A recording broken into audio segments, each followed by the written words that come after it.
Hello guys, welcome back to my channel. अभी मेरे से बहुत सारे बच्चे पूछ रहे थे वेटेज क्या है हर सब्जेक्ट्स का, कि अकाउंट्स में ये छोड़ सकते हैं क्या, ये कर सकते हैं क्या, लॉ में ये छोड़ सकते हैं क्या। तो उन सब चीज़ों को डाउट्स क्लियर करने के लिए मैंने सोचा कि मैं तुम लोगों को वेटेज ही बता दूं कि किस चैप्टर का अकाउंट्स में, लॉ में, मैथ्स में, हर चीज़ में किसका क्या इंपॉर्टेंस है। ये मेरा वेटेज नहीं है, आईसीए का वेटेज है। मैं आप लोगों को ये भी बता दूंगी कि इसको डाउनलोड कहाँ से करना है। वैसे ये पीडीएफ आपको मेरे चैनल पे भी मिल जाएगा, टेलीग्राम चैनल पे। आप लोग उसे ज्वाइन कर लेना प्लीज़ प्लीज़ प्लीज़। आपको फ्यूचर में बहुत ज़्यादा हेल्प होगी। यू वॉन्ट बी रिग्रेट कि अगर आप मेरे चैनल पे आ जाओ एग्जाम के बाद। आप लोग अगर आपको यूजफुल ना लगे तो आप हटा सकते हो, बट अभी के लिए आ जाओ, आप लोगों को बहुत हेल्प होगी। So let's start. सो इसमें हम लोग क्या डिस्कस करने वाले हैं कि ये आईसीए का वो है ना, आईसीए की पोर्टल से मैंने डाउनलोड किया है। देखो इसमें लिखा हुआ है कि मई 24 में हमारा न्यू सिलेबस आया था and subsequent exam till the further change. मतलब अभी तक कोई चेंज नहीं हुआ है मई 24 के बाद। उसके अकॉर्डिंग ये वेटेज दिया गया था हमें, ठीक है। तो उसमें देखो अकाउंट्स, सबसे पहले मैं आपको लोगों को अकाउंट्स का बताती हूँ। अकाउंट्स में भी जितना भी सिलेबस है, अगर आप लोग पढ़ रहे हो तो आप लोग को थोड़ा बहुत आइडिया होगा कि क्या है। अकाउंट्स में तो मेजरली आप लोगों का most of the syllabus is related to 11th-12th से रिलेटेड ही है। तो उसमें भी देखो जो scope and of accounting concept, principle, convention and capital, revenue, expenditure, ये सारे जो टॉपिक्स है, अकाउंटिंग पॉलिसी, मेजरमेंट और अकाउंटिंग स्टैंडर्ड, ये जो बेसिक चैप्टर है ना, आपके थ्योरेटिकल चैप्टर्स हैं, उनके 5 to 10% का वेटेज है। ये फर्स्ट सेक्शन वाइज दे रखा है। जैसे ये देखो, ये आप लोगों को सेक्शन दिया हुआ है और ये आपको वेटेज दे रखा है कि 5 to 10% इसका वेटेज है, और ये आपके थ्योरेटिकल चैप्टर्स हैं, ठीक है।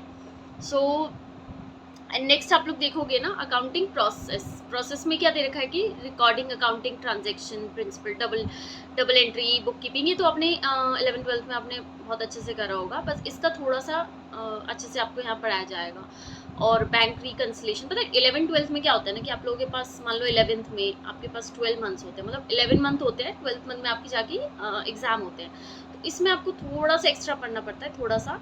और उसके बाद आपको मतलब जो भी 3 महीने 4 महीने आप लोग के पास होते हैं, उसको पूरा कंपाइल करके आप लोगों को एग्जाम देना होता है। तो ये ऑलमोस्ट यू कैन से कि ऑलमोस्ट 1/3 टाइम में आपको सारा प्रिपेयर करना होता है। तो टाइम का बात होता है कि आप लोग कैसे सारा मैनेज करते हैं, कैसे उसको अप्लाई करते हैं, कैसे सारी चीज़ें मतलब इकट्ठी करके और उसको एग्जाम में प्रेजेंट करके आते हैं। सारी चीज़ें उस पर डिपेंड करती है। टफ यू कैन से बहुत ज़्यादा टफ नहीं है, मतलब हाँ, कंसेप्चुअल अगर आपको आता है तो बहुत ज़्यादा टफ नहीं है।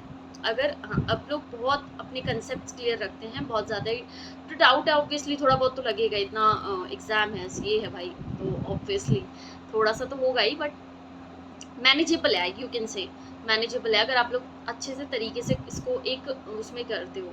बहुत ज़्यादा ये नहीं करना है कि अभी छोड़ दिया कि कुछ पढ़ रहे हैं, कुछ छोड़ रहे हैं, कुछ भी कर रहे हैं, ऐसा नहीं करना है आपको। एक इसमें ना प्लानिंग मुझे लगता है बहुत ज़्यादा मैटर करती है, कि आपने अपना डे कैसे प्लान किया है, आपने आपका मंथ कैसे प्लान किया है, आपने आपके एग्ज़ाम डेज कैसे प्लान किया। वो सारी चीज़ें ना जब एक्यूमुलेट होती है ना, तब आके जाके आपका रिजल्ट बनता है। सो ठीक है, अभी मैं आप लोगों को आगे बताती हूँ। जैसे देखो, preparation of trial balance, rectification of error, ये तो आप लोगों का फेवरेट है। तो ये सारी चीज़ें मिला के ना 30 to 35% इसका वेटेज है, ठीक है। नेक्स्ट सेक्शन, ये देखो, ये सेकंड सेक्शन है, जिसमें इधर रखा है ना, recording of accounting transaction, rectification, trial balance, है ना, bank reconciliation, inventory, depreciation, amortisation, bills of exchange. ये जो है ना, ये सारा एक सेकेंड पार्ट है, ओके। ये आपका सेकेंड पार्ट है। ये 30 to 35% का वेटेज है इसका। और प्रिपरेशन ऑफ अकाउंट, आपका प्रिपरेशन ऑफ फाइनल अकाउंट जो सोल प्रोप्राइटर वाला होता है ना, उसका ही एडजस्टमेंट एंट्रीज जो होती है ना सोल प्रोप्राइटर्स की। और उसमें इसमें थर्ड पार्ट में देखो, थर्ड यूनिट में आपको दे रखा है सोल प्रोप्राइटर, और दे रखा है फाइनेंशियल स्टेटमेंट फॉर एनपीओ का होता है ना, नॉन प्रॉफिट ऑर्गेनाइजेशन का वो। और इनकम्प्लीट रिकॉर्ड होता है ना, मतलब ट्रांजेक्शन्स मिसिंग होती है, हमें एडजस्टमेंट्स दी होती है, वो वाला। तो वो आपका 20 to 25% का वेटेज है, ठीक है। पार्टनरशिप एक्ट है, उसका 15 to 20% का वेटेज है। अब ये देखो, पार्टनरशिप एंड एलएलपी का ना ओनली यही है, मतलब पूरा पार्टनरशिप का 15 to 20% का वेटेज है, ओके। एंड कंपनीज अकाउंट्स देखोगे आप, तो कंपनीज अकाउंट ये आपका हो गया share, debenture, issue of share, buyback, sorry bonus, bonus right issue and redemption of preference shares, debenture, ये सारे जो है ना, री issue, for feature of share, ये सब तो आपने पढ़ा होगा। ये इसका वेटेज 15 to 25% का है। तो अगर आप लोग मुझसे पूछोगे कि देश में क्या छोड़ना चाहिए, मैं तो कुछ भी छोड़ने के लिए नहीं कहूँगी, कुछ सिंगल थिंग भी छोड़ने के लिए नहीं कहूँगी, क्योंकि अगर आपका सितंबर अटेम्प्ट है या जैन अटेम्प्ट भी है, आप लोग बहुत अच्छे से कवर कर सकते हो, सारी चीज़ें थॉरली कवर कर सकते हो। और मुझे ऐसा लगता है ना, छोड़ना क्यों है। मान लो अगर मतलब ऐसा तो होगा नहीं कि 100% सिलेबस पे आपका 100% कमांड हो जाएगा, ऐसा तो रोबोट नहीं है ना, इंसान है, तो कोई ना कोई हमारा वीक पॉइंट छूटेगा। मान लो एग्जाम में जाते हैं, हम ऑलरेडी छोड़ के जा रहे हैं, जब आप 80% करके जाओगे तो मार्क्स कितने आएंगे। जब 80% हम प्रिपेयर करके जाएंगे तो मार्क्स तो, मान लो आप 80% करके गए, उसमें से आपको एग्जाम में 60% आ रहा है, तो मार्क्स कितने 50-40 में जाएंगे। क्यों लेना है रिस्क। तो आप लोगों को 100% करके जाना है। कितना भी कुछ हुआ तो मान लो थोड़ा बहुत छूटा या कुछ भी, इन रेयर केस अगर कुछ छूटा भी हमारा, 10 नंबर का छूटेगा, 90 मार्क्स का करके आएंगे, 70 आराम से आ जाएंगे, हमारे 60 आराम से आ जाएंगे, बहुत बहुत आराम से आ जाएंगे। इतने मार्क्स अगर आप लोग अच्छे से कवर करते हो तो कोई प्रॉब्लम नहीं आएगी, इतना वो नहीं है। ठीक है, नेक्स्ट, और मैं कह रही हूँ आएंगे तो आ जाएंगे, अगर आप लोग अच्छे से प्रिपेयर करते हो ना तो बहुत इजीली आ जाएंगे, और आप लोगों को इतना टेंशन वो नहीं होगी। मतलब हाँ, ये है कि आप लोगों को अगर अकाउंट्स पसंद है तो ऐसा नहीं कि अकाउंट्स ही करे जा रहे हो पूरे दिन, लगे पड़े हैं अकाउंट्स करने में, नहीं। आप लोगों का जो वीक है ना, उसको अपना स्ट्रॉन्ग पॉइंट बनाओगे ना, आप लोग निकल जाओगे। जो भी है आपका, जैसे किसी का लॉ होता है, मैथ्स होता है, मेरा तो मैथ्स तो होता है ना कि, तो अगर आप लोग उस चीज़ को अपना स्ट्रॉन्ग बना लोगे ना, मान लो इको है, इको को ज़्यादा टाइम आई डोंट थिंक कि सबको देना पड़ता है। कि अगर आप लोग मान लो अपना डे डिवाइड किया है कि मेरे को 4 आवर पढ़ने लॉ पढ़ना है, और 3 आवर मेरे को इको 3 आवर मेरे को मैथ्स पढ़ना है, मतलब मान लो, और आप दे सकते हो, आप 2-2.5 घंटे दे सकते हो इको को, अगर आपका अच्छा है इको, आपने पढ़ा हुआ है तो आप लोग को ठीक है वो दे सकते हो, क्योंकि वो कम टाइम उसको चल जाएगा। लेकिन आप यही आप लॉ के साथ या मैथ्स के साथ अगर आपने टाइम कम किया क्योंकि आपको वो नहीं पसंद है, तो फिर बहुत ज़्यादा प्रॉब्लम हो जाएगी। तो ये नहीं कर सकते ना, आपको मैनेज करना पड़ेगा, टाइम किसको कितना एलोकेट करना है, इक्वली डिस्ट्रीब्यूट नहीं करना होता है। ये देखना होता है कि हमें किस में टाइम ज़्यादा रिक्वायर्ड है, उसको ज़्यादा टाइम एलोकेट करना होता है, ना कि सबको आपने इक्वली बांट दिया, नहीं। ठीक है, समझ रहे होगे व्हाट आई वांट टू से। सो चलो नेक्स्ट हम देखते हैं बिजनेस लॉ तो बहुत सारे लोगों का दुखता हुआ नफ्स है, बट मेरे को अच्छा लगता है लॉ तो मुझे बहुत पसंद है। आई नो आप लोग कहोगे दीदी बहुत लॉ तो हमें रुला देता है, बट आप लोग अच्छे से करोगे ना, मैं इस बार आप लोगों को करवा दूंगी, आप लोग टेंशन मत लो, लॉ में कोई प्रॉब्लम नहीं होगी, आपको किसी चीज़ में कोई प्रॉब्लम नहीं होगी, हो जाएगा। आ जाओ, देखो इंडियन रेगुलेटरी फ्रेमवर्क जो है, ये आपका ना बताता है कि कौन सी कॉर्पोरेशन है। जैसे देखो आरबीआई हमारा है, मिनिस्ट्री ऑफ कॉर्पोरेट अफेयर्स है, तो इन सब के जुरिस्डिक्शन जो है ना सारे, ये सारी चीज़ों के बारे में इसमें ना बताया हुआ, आपको डेफिनेशंस दी हुई है कि कैसे क्या है। इसका 0 to 5% का वेटेज है। ठीक है, Indian contract act is the most important, मतलब वैसे तो इसमें मुझे लगता है कि यूनिट वाइज डिफर करता है, बट सारे देखो, इसका इंडियन कॉन्ट्रैक्ट एक्ट खुद ही जो है ना 20 to 30% का वेटेज है। सेल्स ऑफ गुड्स एक्ट होगा जैसे आप बोलते हो, ये 15 to 20% का वेटेज है। पार्टनरशिप एक्ट 15 to 20% का वेटेज है। ठीक है, रिवीजन वीडियो में डालूंगी, आप लोगों को कोई प्रॉब्लम नहीं होगी, आप लोग आराम से कवर कर लोगे, मेरे नोट्स होंगे, आप लोग वो ले लेना एंड आराम से बहुत प्यार से कवर कर लोगे। एलएलपी एक्ट है 5 to 10% का, इजी है। कंपनीज एक्ट है, नेगोशिएबल है। आप लोग ये सारी चीज़ें जो है ना, देखो इसका अगर आप देखोगे एलएलपी का 5 to 10% है, कंपनीज एक्ट का 15 to 20% है, नेगोशिएबल का 10 to 15% है। ठीक है, अब आ जाओ क्वांटिटेटिव एप्टीट्यूड, आपका हो गया मैथ्स। मैथ्स में पता ही बेसिकली क्या है ना, मैथ्स में कि आपका ओनली मैथ्स नहीं है, आपका लॉजिकल रीजनिंग है, स्टैट है, फिर मैथ्स, मतलब ये तीनों चीज़ें हैं। इस बार तो May 25 में तो आईसीए ने गजब चीज़ें पूछी हैं, बच्चे तो बिल्कुल परेशान हो गए थे, बट कोई नहीं, सितंबर में अच्छे से आप लोग प्रिपेयर करके जाना। कंसेप्चुअली मैं बोलूँगी ना, अगर थोड़ा टफ भी आता ना तो आप लोग स्टिल बहुत अच्छा नहीं बट मैनेज कर पाओगे।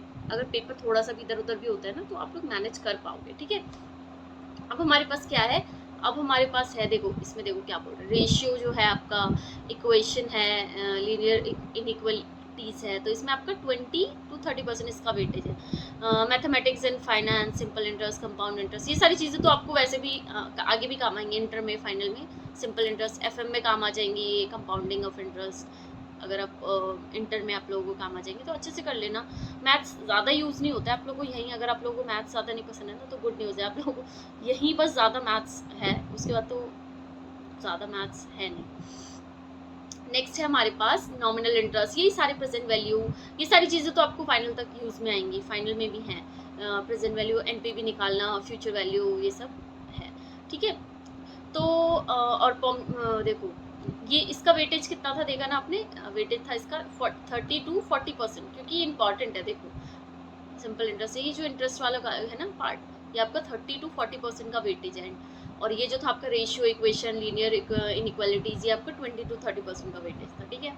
नेक्स्ट है हमारे पास permutation and combination, sequence and series, set relation, function, basic limit and continuity of the function, basic application of differential, integral calculus of business economics, ये सारी चीज़ें इसका 30 to 50% का वेटेज दे रखा है। अब देखो मैथ्स का तो आपने देख लिया, ठीक है, मैथ्स का तो ये वेटेज आपने देख लिया। ये है आपका लॉजिकल रीजनिंग में, देखो number series, coding, decoding and odd man out and direction test, sitting arrangement, blood relation, ये आपका देखो ये ऑलमोस्ट ना सबके सेम सेम है, मतलब चार यूनिट आपको दे रखे हैं, number series, direction test and sitting arrangement, blood relation, ये आपका 20 to 30%, 20 to 30% ऐसे आएंगे। ये आपके एमसीक्यू बेस होते हैं ना, तो आप लोग को मुझे ऐसा लगता है कि आपको बहुत अंडरस्टैंडिंग, कंसेप्चुअल अंडरस्टैंडिंग होनी बहुत ज़रूरी है। मान लो अगर उनको थोड़ा सा भी टफ करना होगा ना, मान लो न्यू एमसीक्यू फ्रेम किया उन्होंने, तो वो लोग कंसेप्ट पे ही बेस पूछ सकते हैं। अगर आप लोग कंसेप्ट क्लियर है ना, तो बहुत प्यार से कर लोगे आप लोग, ठीक है। और इस बार तो इसमें ही लॉजिकल रीजनिंग में ही ऐसे है ना, बहुत बेकार बेकार से क्वेश्चन। देखो स्टैटिस्टिक्स में, स्टैटिस्टिक्स तो कुछ बच्चों का बहुत ज़्यादा ही फेवरेट होता है, कुछ बच्चों के लिए तो नाइटमेयर होता है, मेरे जैसों के लिए। सो देखो स्टैटिस्टिक्स में क्या है ना, देखो statistic representation, data sampling, measurement of central tendency, dispersion, और ये जो है ये आपको 45 to 50% का वेटेज है इसका, ठीक है। और प्रोबेबिलिटी, थ्योरेटिकल डिस्ट्रीब्यूशन 25 to 30% का है, कोरिलेशन रिग्रेशन 10 to 15% का है, इंडेक्स नंबर आपका 10 to 15, इंडेक्स नंबर तो इजी होता है ना। चलो ठीक है, अब आगे आपका the most favourite unit economics, introduction है बिजनेस इकोनॉमिक्स का, 5% का वेटेज है उसका, section 1 and theory of demand and supply, demand and supply जो है वो 10% का, देखो इसमें से कोई रेंज नहीं दे रखा है, इसमें बोल रखा है 5% है, 10% है, 10% ऐसे। डिमांड एंड सप्लाई आपका 10% का वेटेज है। Production and theory of production and cost आपका 10% का है। Price determination of different market, ये आपका 15% का है। डिटर्मिनेशन ऑफ नेशनल इनकम, ये तो आपका मैक्रो वाला, ये सारे ऊपर वाले आपके ना माइक्रो के पार्ट थे, ये मैक्रो का पार्ट है, ठीक है।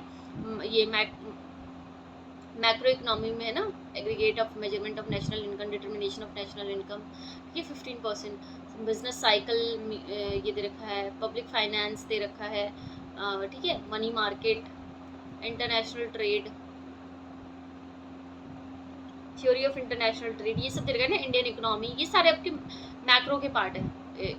ओईसी देखो, ये देखो एक इंडियन इकोनॉमी, मतलब ये इनमें ना ज़्यादा थ्योरी होती है कि क्या मैक्रो ओवरऑल वर्ल्ड वाइड क्या होना चाहिए, वो सारी चीज़ें ये तो आपको पता है वैसे। तो ये इसमें तो ओनली 10% का ही वेटेज दे रखा है हर यूनिट का, देखोगे आप तो, है ना।